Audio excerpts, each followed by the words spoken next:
લોકસભાની ચૂંટણી માટે ગુજરાતની 26 બેઠકો માટે 7 મેના રોજ મતદાન થવાનું છે, ત્યારે જાહેર પ્રચારના પડઘમ શાંત થાય તે પૂર્વ ખેડા બેઠકના ભાજપના ઉમેદવાર દેવસિંહ ચૌહાણના પ્રચારથી આજે ગુજરાતના મુખ્યપ્રધાન ભૂપેન્દ્ર પટેલે નડિયાદના જાહેર માર્ગો પર રોડ શો કર્યો હતો।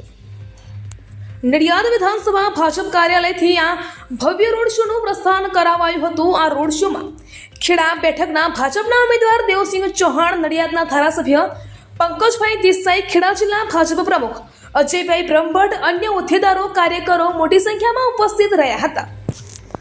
ભાજપ યુવા મોરચાના કાર્યકરોએ બાઇક સાથે રોડ શોમાં જોડાયા હતા। મુખ્યપ્રધાન ભૂપેન્દ્ર પટેલનું ઉમળકાભેર સ્વાગત સન્માન કરાયું હતું। મુખ્યપ્રધાન ભૂપેન્દ્ર પટેલની આ રેલી સતરામ મંદિર રોડ, પારસ સર્કલ, વાણિયાવાડ, ઇન્દિરાનગર, રામજી મંદિર, મિશન રોડ, મિલી રોડ થઈ વિકેવી રોડ, નડિયાદ વિધાનસભા કાર્યાલય આવી પહોંચી હતી, જ્યાં રોડ શો સમાપ્ત થયો હતો। રોડ શોમાં ભાજપ ઉમેદવાર દેવસિંહ ચૌહાણે નડિયાદ વિધાનસભા બેઠકના ગ્રામ્ય વિસ્તાર અને કંજરીનગરમાં રોડ શો કરી મતદારોને મત આપવા અપીલ કરી હતી। મતદારોએ ઠેર ઠેર ખેડા બેઠકના ઉમેદવાર દેવસિંહ ચૌહાણ અને બાઇક રેલીનું ઉમળકાભેર સ્વાગત કર્યું હતું। સાહેબ, આજના ભવ્ય રોડ શો આજે ગુજરાતના માનનીય મુખ્યમંત્રી શ્રી ભૂપેન્દ્રભાઈ પટેલ સાહેબનો નડિયાદ વિધાનસભાની અંદર રોડ શો હતો। 40થી વધારે પોઈન્ટો ઉપર આજે રોડ શો ઉપર ભવ્ય સંખ્યાની અંદર પ્રજાજનોએ હાજરી આપી અને અમારા મુખ્યમંત્રી શ્રી ભૂપેન્દ્રભાઈ પટેલ સાહેબને વધાવ્યા છે।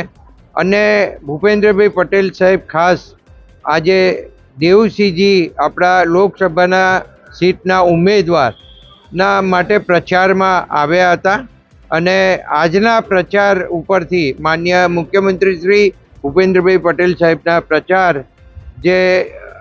જેનાથી જે જંગી રેલી બાઇક રેલી નીકળી અને આ બાઇક રેલી નડિયાદની અંદર ફરી એનાથી એક ઉત્તેજનાભર્યું વાતાવરણ નડિયાદની અંદર સર્જાઈ ગયું છે અને સમગ્ર માહોલ અહીંયા ભારતીય જનતા પાર્ટી તરફીનો ઊભો થયો છે અને આની અસર સમગ્ર ખેડા લોકસભા સીટ ઉપર પણ પડશે અને મને વિશ્વાસ છે કે આની અસર આણંદની લોકસભા સીટ ઉપર પણ પડવાની છે, કારણ કે આણંદ અને ખેડા એ બૃહદ પહેલાં ખેડા જિલ્લો હતો અને આ એકબીજાના જે સંબંધો છે અને જે સમાજો છે એ સમાજો એકબીજા જોડે ગૂંથેલા છે, ત્યારે આની અસર આણંદ સીટ ઉપર પણ પડશે અને આણંદ અને ખેડા સીટ ઉપર લોકસભા સીટ ઉપર ભારતીય જનતા પાર્ટી ભવ્ય વિજય મેળવશે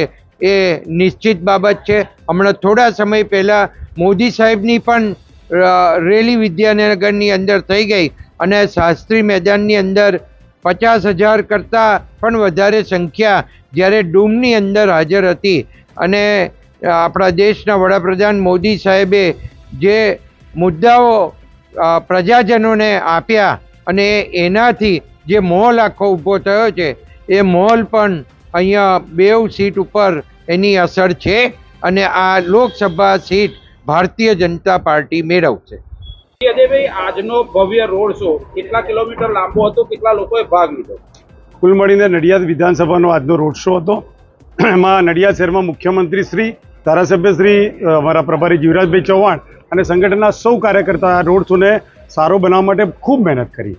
ભૂપેન્દ્રભાઈ પટેલે નડિયાદ શહેરને નડિયાદ નગરપાલિકાને મહાનગરપાલિકાની જે જાહેરાત કરી છે એનો ખૂબ જ ઉત્સાહ પ્રજામાં અને કાર્યકર્તાઓમાં આજે જોવા મળ્યો। કુલ મળીને 1000 કરતાં વધારે બાઇક, 36 કરતાં વધારે સ્વાગતના પોઈન્ટ સાથે આખું નડિયાદ ગામના મતદારો એ રોડ પર ભર બપોરે જોવા મળ્યા।